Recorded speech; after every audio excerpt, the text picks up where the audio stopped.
Welcome, friends, to the Voice of Evening Oblation. And I'm changing up a little bit today because I see where reading from my computer looks a little bit awkward. So, what I've decided to do is to print what I have been given by the Lord to discuss on Proverbs chapter 9, which is dealing with wisdom.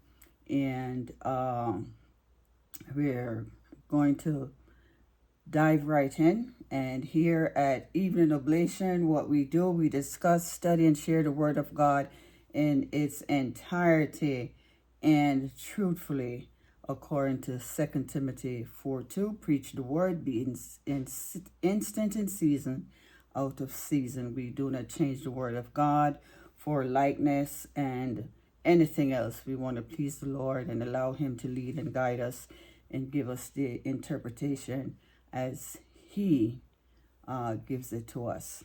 So I'm going to read real quickly. And chapter 9 of Proverbs has 18 verses today. So, verse 1, wisdom had builded her house. She had hewn out her 7 pillars. She had killed her beast. She had mingled her wine. She had also furnished her table. She had sent forth her maidens. She cried upon the highest places of the city.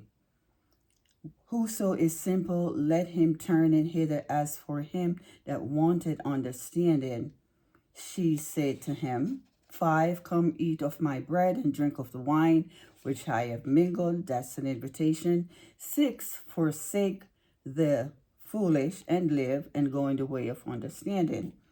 He that reproveth the scorner getteth to himself shame, and he that rebuketh a wicked man getteth himself a blot.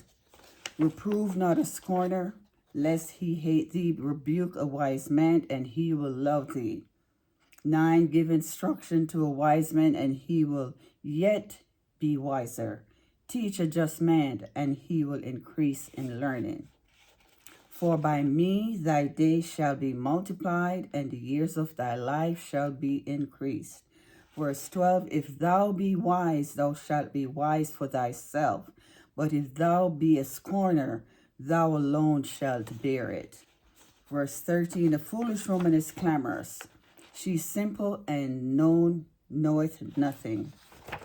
For she sitteth at the door of her house, on a seat in the high places of the city, to call passengers who go right on their ways. Whoso is simple, let him turn in hither. And as for him that wanted understanding, she said to him, stolen waters are sweet, and bread eaten in secret is pleasant. And this particular verse came up before, and it's coming up again. Verse 10 also came up again about the fear of the Lord is the beginning of wisdom, and the knowledge of the holy is understanding. So it shows you what has been going on and what has been a concern, or types of behavior that is consistent and does not seem to let up at all. So verse 18 is the last verse in the chapter, and it states, but he knoweth not that the dead are there, and that her guests are in the depths of hell. So we as women, we can be enticing, and at the same time we can create a lot of evil. And so the book is addressing that.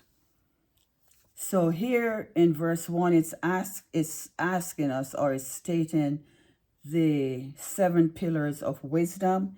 And based on what we've been reading and studying from verse 1 through now, I was able to pull out what are the 7 pillars of wisdom. And they are fear of the Lord, knowledge, correction, counsel, discretion, increased learning, instruction, and understanding. The 7 pillars of wisdom are fear of the Lord, knowledge, correction, counsel, discretion, increase learning, instruction, and understanding.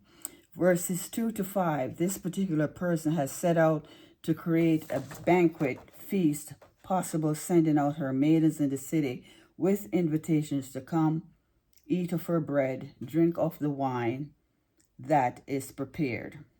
Verses 6 to 8 is stating, stay away from the foolish one who does not take instructions, so you can live and dwell in the way of understanding always. When you reprove or correct a scorner, expect to receive shame. Rebuking a wicked man or scorner can cause a lot of issues, including hate. However, when you correct a wise man, he will be receptive and show you respect. Verses 9 through 11 states that when a wise man receives instruction, he shall be wiser. And here I'm saying again, verse 10 keeps coming up. The fear of the Lord is the beginning of wisdom. So in order to get wisdom, you have to reverence the Lord, honor him, and keep his commandment. And the knowledge of the holy is understanding. 11, those who take instruction and follow the word of God, their days shall be multiplied, and their years of life shall be increased. We know that the set time is 70, and you'll find that in Psalm. The Lord has decreased the years that we now live, unlike the Old Testament. Those people live hundreds and hundreds of years. But what he's saying here is we are obedient to his word and we are following his word. He's going to multiply our time, and he's going to our days, and he's going to increase our life so we can live beyond the age of 70 once we are in compliance with the word of God. Verse 12, if you are a wise person, you shall still be wise. But if you're a scorner, you alone will bear it.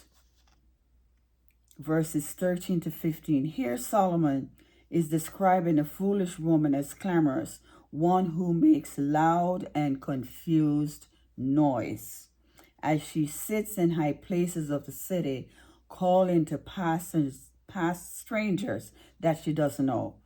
For whatever reason, whatever her intent is, she don't know him, but she's calling at them for whatever her intent is, which, according to this chapter, lets us know that she's not really up to anything that is good.